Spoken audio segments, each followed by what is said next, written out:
Halo semuanya, perkenalkan nama saya Razan Zaim Putra Saudi dengan NIM 2024210061. Pada video ini saya akan menjelaskan materi tentang kelompok sosial dan dinamika interaksi sosial. Kelompok sosial adalah sekumpulan individu yang memiliki kesamaan identitas, tujuan, atau norma yang mengikat mereka bersama dalam suatu interaksi sosial. Kelompok ini bisa berbentuk formal atau informal dan memiliki hubungan yang lebih intens antara anggotanya.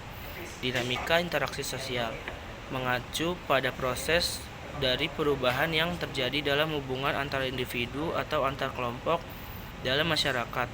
Dinamika ini mencakup cara individu atau kelompok saling berinteraksi, pengaruh timbal balik yang terjadi, serta perubahan yang mungkin terjadi dalam struktur sosial atau hubungan antar anggota kelompok. Jenis-jenis kelompok sosial. Kelompok sosial dapat dibagi berdasarkan berbagai kriteria seperti interaksi, tujuan, dan tingkat keintiman secara umum. Kelompok sosial dibedakan menjadi dua jenis, yaitu kelompok primer dan kelompok sekunder. Kelompok primer adalah kelompok sosial yang memiliki hubungan intim dan langsung antara anggotanya dengan komunikasi yang bersifat personal dan emosional. Keanggotaan dalam kelompok primer biasanya terjadi secara alami dan berlangsung dalam waktu yang lama. Contohnya itu yang pertama, keluarga. Sebuah keluarga adalah contoh utama kelompok primer. Hubungan antara anggota keluarga cenderung erat, mendalam, dan penuh perhatian. Yang kedua ada teman dekat.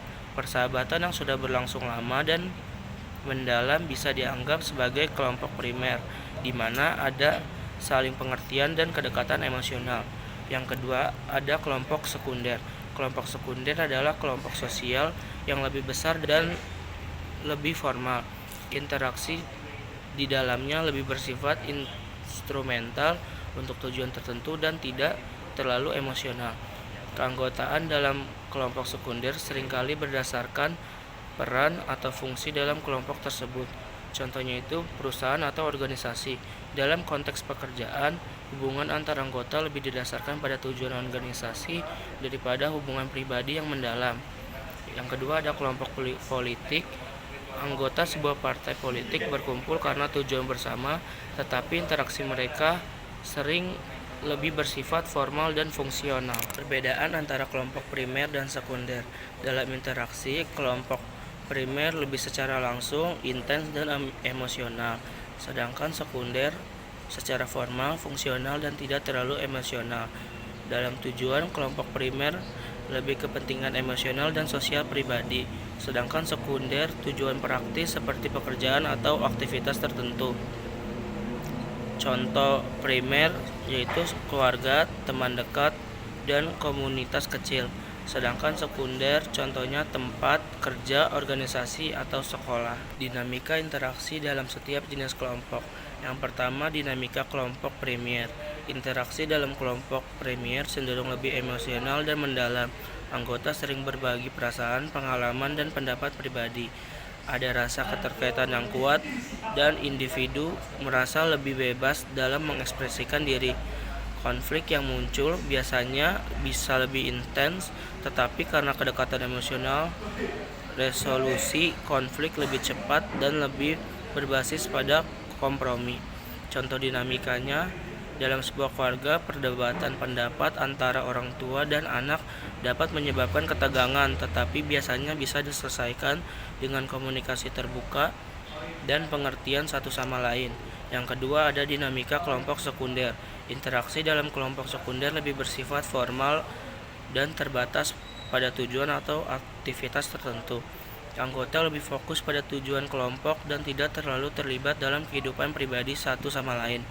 Konflik sering terjadi karena perbedaan kepentingan, tetapi penyelesaiannya lebih bersifat profesional dan pragmatis. Contoh dinamika di tempat kerja mungkin ada perdebatan pendapat tentang cara terbaik untuk menyelesaikan suatu proyek. Penyelesaian lebih didorong oleh pertimbangan efisiensi dan hasil, bukan oleh hubungan pribadi. Berikut adalah contoh yang relevan. Pertama, kelompok primer, keluarga. Dalam keluarga, komunikasi sering terjadi lebih sering bersifat mendalam dan melibatkan perasaan. Setiap anggota memiliki peran yang saling mendukung, dan mereka merasakan kedekatan yang membuat mereka lebih mudah untuk menyelesaikan masalah bersama. Yang kedua, sahabat. Sebuah kelompok sahabat yang sudah lama berkenalan, di mana mereka berbagi pengalaman hidup dan saling mendukung dalam setiap situasi. Contoh yang kedua, kelompok sekunder. Organisasi pekerjaan. Sebuah tim di perusahaan yang bekerja sama untuk mencapai tujuan perusahaan. Meskipun ada interaksi sosial, hubungan lebih terfokus pada pencapaian target dan produktivitas. Yang kedua, contoh klub olahraga. Anggota klub sepak bola atau basket yang bertemu secara teratur untuk berlatih dan berkompetisi. Meskipun ada interaksi sosial, tujuan utamanya adalah untuk berprestasi dalam olahraga. Kesimpulannya, secara keseluruhan, perbedaan antar kelompok primer dan sekunder terletak pada tingkat kedekatan, tujuan interaksi, dan sifat hubungan antar anggota. Dinamika yang terjadi dalam setiap jenis kelompok dipengaruhi oleh tujuan serta kedalaman hubungan antar individu di dalamnya. Sekian materi yang dapat saya sampaikan. Kurang dan lebihnya mohon maaf bila ada salah dalam pengucapan. Terima kasih.